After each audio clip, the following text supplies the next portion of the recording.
죄악의 죽을 인생을 심히 불쌍히 여기사 저 하늘의 영광 버리고 이 세상에 오셨네. 오 사랑의 예수님, 내 맘을 원합니다. 곧 들어와 나와 함께하며 내 생명이 되소서.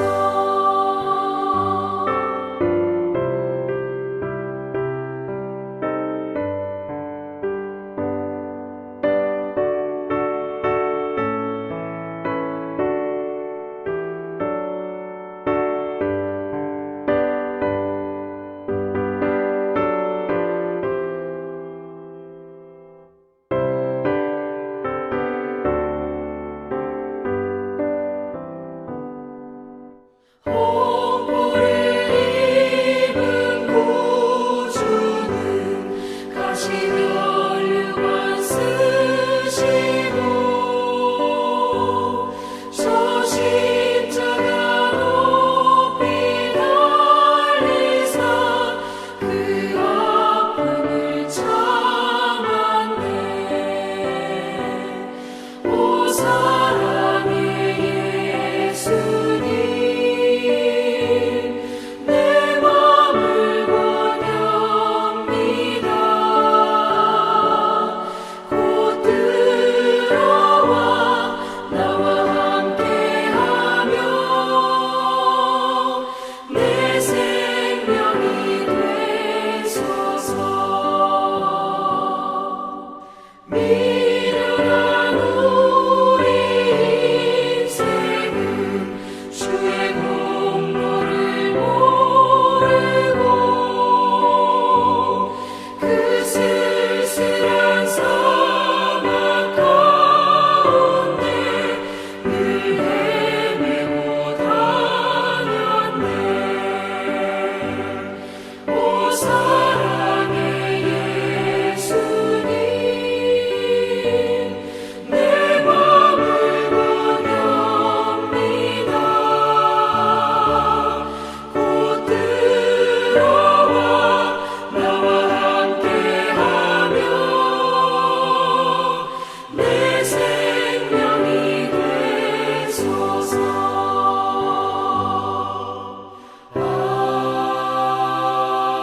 아멘.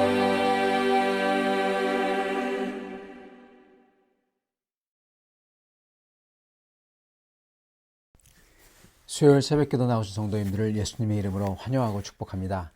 오늘 하나님 말씀은 그릇된 예배라는 제목으로 창세기 33장 16절부터 34장 4절까지 말씀 전하도록 하겠습니다. 이날에 에서는 세일로 돌아가고 야곱은 숫곳에 이르러 자기를 위해서 집을 짓고 그의 가축을 위해서 우릿간을 지었으므로 그 땅 이름을 숫곳이라 부르더라.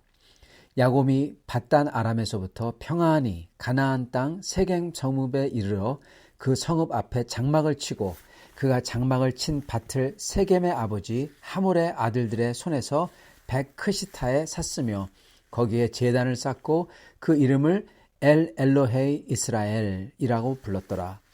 레아가 야곱에게 낳은 딸 디나가 그 땅의 딸들을 보러 나갔더니 히비 족속 중 하몰의 아들 그 땅의 추장 세겜이 그를 보고 끌어들여 강간하여 욕되게 하고 그 마음이 깊이 야곱의 딸 디나에게 연연하며 그 소녀를 사랑하여 그의 마음을 말로 위로하고 그의 아버지 하몰에게 청하여 이르되 이 소녀를 내 아내로 얻게 하여 주소서 하였더라. 아멘. 네, 오늘 하나님 말씀은 그릇된 예배라는 제목으로 전하도록 하겠습니다. 야곱이 에서를 피해 도망갈 때 베델에 나타나신 하나님을 만납니다. 그때 야곱이 이렇게 서원을 하죠. 평안히 돌아오게 해주시면 여호와께서 나의 하나님이 되시고 기둥으로 세운 이 돌이 하나님의 집이 될 것이며 내가 하나님 앞에 내가 가진 것의 10분의 1을 드리리고 그리고 하나님은 내 하나님이 되시겠습니다. 그렇게 서원했습니다. 자, 그런데 20년이 지났어요. 그리고 야곱이 베델에서 하나님 앞에 서원했던 것, 이게 이루어져야 되는데 지금 야곱은 다른 것을 하고 있습니다. 야곱은 그 서원을 할 때 이러한 조건을 달았습니다. 만약 하나님께서 야곱을 안전하게 자기 삼촌 하란의 집에, 라반이 사는 하란에 도착하게 하고 하란에서 있다가 안전하게 자기 아버지 이삭의 집으로 돌아오게 하신다면 하나님께서는 자기 하나님이 되실 것이요, 베델에서 베개를 삼았던 돌로 쌓고 그때 자기가 가졌던 기름을 다 부으면서 헌신했던 그 제단이 하나님의 집이 될 것이라. 그러면서 자기가 10분의 1을 드리겠다. 그렇게 서원을 했었습니다. 자, 하나님께서는 야곱이 서원했던 모든 것을 다 이루어 주셨어요. 더군다나 말할 수 없는 은혜로서 다 보상해 주셨습니다. 꽉꽉 채워 주셨죠. 그래서 심지어는 에서의 손에서도 구원해 주셨습니다. 그래서 이제 드디어 가나안 땅에 들어왔어요. 자, 그런데 서원했던 야곱의 약속, 베델에 가서 그것을 하나님의 집으로 삼고 거기서 10분의 1을 드리면서 하나님께 예배한다는 거. 예. 그러려면 베델에 가서 거기서 거해야 되잖아요. 근데 야곱은 그거를 지키지 않고 있다는 것입니다.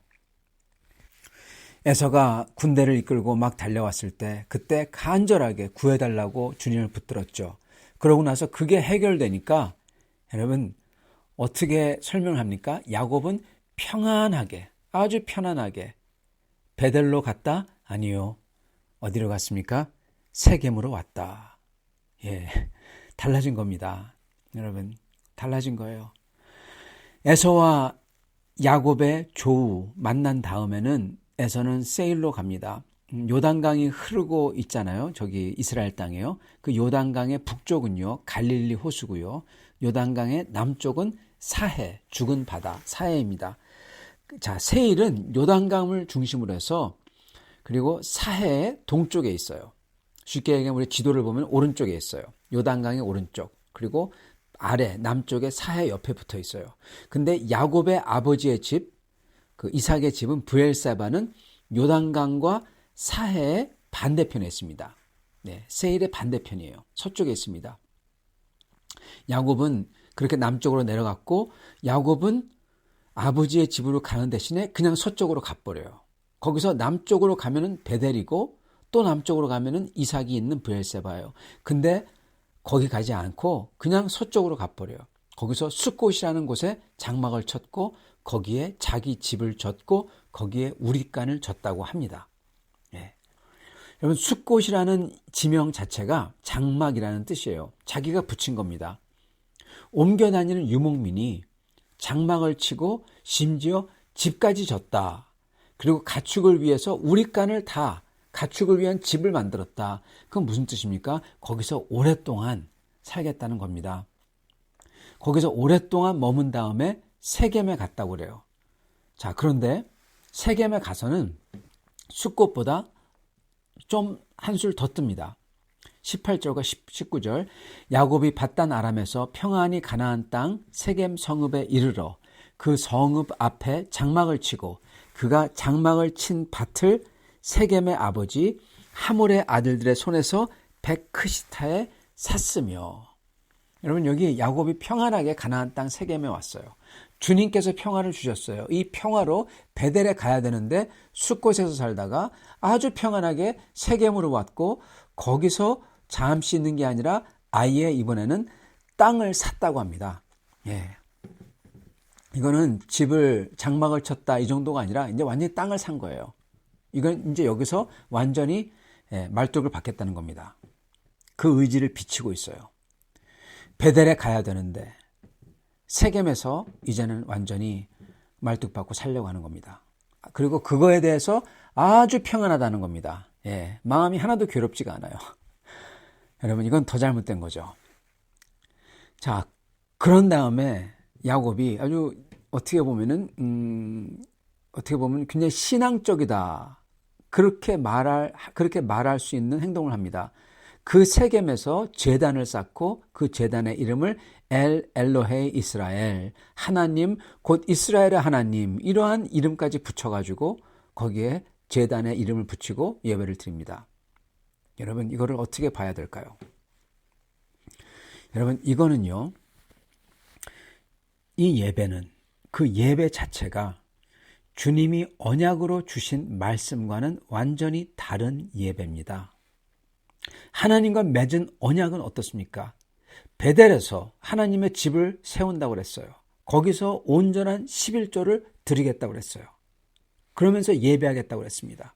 하나님이 자기를 구해주시고 온전하게 돌아오게 하신다면은 베델에서 자기가 그렇게 하나님을 만나고 거기에 자기의 기름, 그 당시 아무것도 없었던 상태에서 자기가 가진 것을 다 쏟아부었던 그 중요한 장소, 거기에 와서, 거기에 다시 돌아와서 이번에는 자기가 가진 10분의 1을 다 드리고 거기에 하나님의 집을 삼고 거기서 있겠다고 한 겁니다.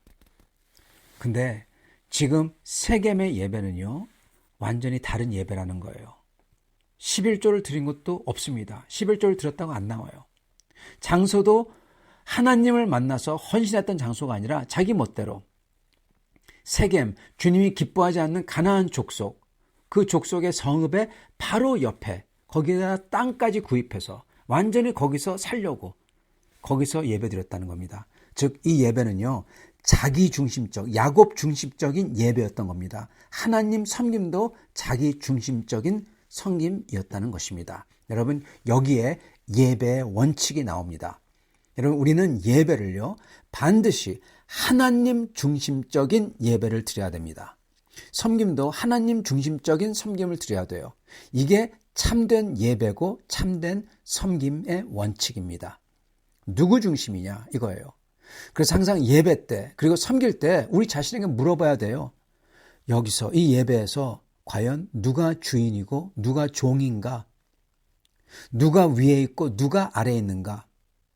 하나님의 말씀대로 예배하는가, 섬기는가, 아니면 나의 편의대로 또는 내가 삼은 아젠다대로 내가 원하는 것, 이것대로 예배하고 섬기는가, 이겁니다.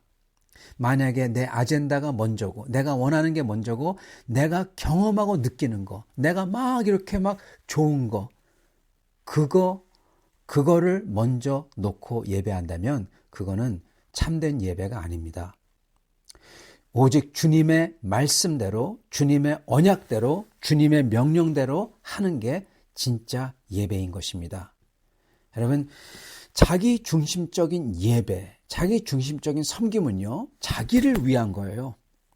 자기가 편하고 자기를 높이고요, 자기가 돋보이고, 그리고 자기가 원하는 것을, 그게 물질이든 아니면 그게 느낌이든 그게 영적인 은사든 자기가 원하는 것을 거머 잡으려고 하는 예배인 겁니다. 즉 하나님을 섬기고 예배하는 게 아니라 하나님을 사용해서 자기와 자기의 욕망과 뜻을 섬기는 겁니다. 예, 바로 그 차이입니다. 하나님은 요술 램프에 있는 요정일 뿐이에요. 자기를 섬기는 요정이 되는 겁니다. 궁극적으로 자기의 욕망과 뜻이 가장 위에 있는 거예요. 즉 그거는 우상 숭배인 것입니다. 여러분, 이거 굉장히 중요합니다. 이게 예배의 원칙이에요. 이게 비슷한 것 같아요. 예배 드린다, 굉장히 거룩하다, 굉장히 홀리하다, 굉장히 신앙이 있구나. 근데 중요한 것은 그게 하나님의 말씀대로냐, 아니면 내 뜻대로냐, 하나님의 언약대로냐, 하나님을 높이는 거냐, 하나님이 주가 되시냐, 아니면은 내 욕망이 주가 되고 그게 제일 위에 있고 내 느낌과 내 feeling과 이게 제일 중요한 것인가. 하나는 우상 숭배고 하나는 하나님 예배입니다. 비록 야곱이 이렇게 제단을 쌓고 신앙 고백을 했지만 우리가 봐야 되는 것은 세겜에서의 야곱의 예배는 하나님 말씀대로 하는 예배가 아니라 자기의 뜻대로 하는 예배라는 사실입니다. 우리 마음대로 하는 예배는 비록 그게 예배처럼 보일지라도 그거는 우상 숭배인 것입니다. 하나님을 예배하는 게 아니에요. 내 자신의 뜻과 내 자신의 생각대로 만들어진 하나님을 예배하는 겁니다. 하나님이라고 하는데 내 마음대로 만들어버린 하나님이에요. 즉 우상을 만들어 놓고 이게 하나님께 하는 예배다 하고 하는 예배인 것입니다. 우상 숭배인 것이죠. 우상 숭배는요, 다른 신, 바알을 섬긴다. 그거는 다른 신을 섬기는 겁니다. 우상 숭배는 다른 신을 예배하는 게 아니라 하나님을 예배한다고 하면서 자기 멋대로 바꿔놓은 하나님, 자기의 욕망을 투사해 놓은 하나님, 그게 우상인 겁니다. 그걸 예배하는 게 우상 숭배고요. 야곱은 하나님의 뜻과 언약대로 하지 않고 정작 자기 뜻과 자기 욕망대로 자기 편의대로 예배하는 것입니다. 우상 숭배를 하고 있는 것입니다. 이것은 예배의 원칙뿐만 아니라 여러분, 주님을 섬기는 그리고 주님을 따르는 원칙도 여기에 있습니다. 즉 주님의 뜻과 약속을 지키면서 그대로 사는 게 온전한 섬김이고 산 제사, 살아있는 예배예요. 이 말은요, 주님의 뜻과 약속, 그 중에 참 중요한 게 바로 십계명입니다. 십계명은요, 주님의 언약의 일부예요. 주님께서 내가 너의 하나님이 되리라 그 약속을 주시면서 네가 나의 백성이면 이것을 지키리라 하신 게 십계명입니다. 그 십계명대로 살면서 주님을 섬기는 게 그게 살아있는 예배예요. 산제사예요. 근데 많은 사람들이 십계명 만전히 다 어기고 따라 살지도 않고 그러면서 주님께 예배한다고 하고 크리스찬이라고 믿는다고 하고, 여러분 이거 온전한 주님을 따르는 거 아니라는 겁니다. 이거는 야곱이 세겜에서 했던 자기를 위한 자기의 뜻에 따른 자기의 욕심을 섬겼던 우상 숭배와 똑같다는 것입니다. 여러분 그 우상 숭배의 결과는 무엇입니까? 34장에 나오는 하나님이 기뻐하지 않는 세겜 족속 그 옆에서 땅까지 사서 거주할 때 그 사람들에게서 일어나는 큰 해로움과 환난인 것입니다. 큰 해로움과 환난이 34장에 나와요. 그걸 당하고 나서야 35장에 비로소 야곱은 하나님의 목소리가 들리는 거예요. 하나님께서 그때만 얘기한 게 아니라 계속 알려주셨는데 그거 안 들리다가 이제야 환난을 당하고 나서야 이제야 그게 들리는 겁니다. 35장 1절 하나님이 야곱에게 이르시되 일어나 베델로 올라가서 거기 거주하며 내가 내 형 에서의 낯을 피하여 도망하던 때 내게 나타났던 하나님께 거기서 제단을 쌓으라 하신지라. 하나님께서 그때 나타났던 하나님을 찾아라. 이렇게 편하게 내 욕망대로 찾는 하나님이 아니라 네가 그렇게 간절하게 하나님, 형 에서를 피해서 도망하며 하나님을 붙들었던 그 하나님을 찾으라는 겁니다. 거기 가서. 그게 진짜 하나님이거든요. 편한 하나님이 아니라. 야곱은 이렇게 해야 하는 것을 알면서도 안 했던 겁니다. 자기 욕망대로 소위 예배 드린다 합시고 그렇게 했던 거예요. 그러면서 자기 뜻대로 했던 겁니다. 그래서 이 주님의 말씀이 여태껏 안 들리다가 큰 환난을 당한 다음에 이제서 이게 들리는 거예요. 사랑하는 성도 여러분, 우리는 오늘 이 말씀을 보면서 다시금 주님 앞에서 온전한 예배를 드릴 수 있기를 바랍니다. 온전한 섬김의 삶을 살 수 있기를 바랍니다. 그거는 인간 중심의 예배, 나 중심의 예배, 나 중심의 섬김 이런 게 아니라 오직 주님 중심의 예배와 섬김입니다. 이것은 주님의 성경 말씀대로, 주님의 언약대로, 주님의 십계명 그 법대로 따라서 드리는 예배와 섬김의 삶입니다. 이렇게 함으로써 주님께 온전한 삶의 예배, 산제사, 그 제사를 드리는 인생을 살 수 있는 것입니다. 이렇게 온전한 산제사의 삶을 사시는 우리가 다 되시기를 간절히 축원합니다. 같이 기도하겠습니다. 살아계시며 우리를 인도하시는 하나님, 저희가 주님의 크나큰 은혜를 입고 복을 받은 다음에 야곱처럼 그 주님의 은혜를 받았다고 하면서 주님의 뜻을 따르고 주님의 말씀을 따르지 아니하고 우리의 멋대로 우리의 뜻을 따라 우리가 원하는 대로 따라 저희가 주님 앞에 예배하며 주님을 섬긴다고 합시고 우상을 섬기지는 않나 주렵사옵나이다. 하나님 아버지, 저희가 오직 겸허하게 겸손하게 오늘 말씀처럼 그 에서의 낯을 피하여 도망하며 간절히 구했던 하나님, 그 하나님을, 그리고 그렇게 간절했던 야곱처럼 하나님을 찾으며 섬길 수 있도록 도와주시옵소서. 우리가 편안에 가득하여 우리의 멋대로 하나님을 찾으며 그러한 하나님을 섬기지 않게 하여 주시옵시고, 오직 참된 하나님, 그 어려울 때 오셔서 은혜를 주신 하나님, 베델의 하나님을 찾고 베델의 하나님을 섬기는 저희 될 수 있도록 축복하여 주시옵소서. 예수 그리스도 받들어 기도드리옵나이다. 아멘.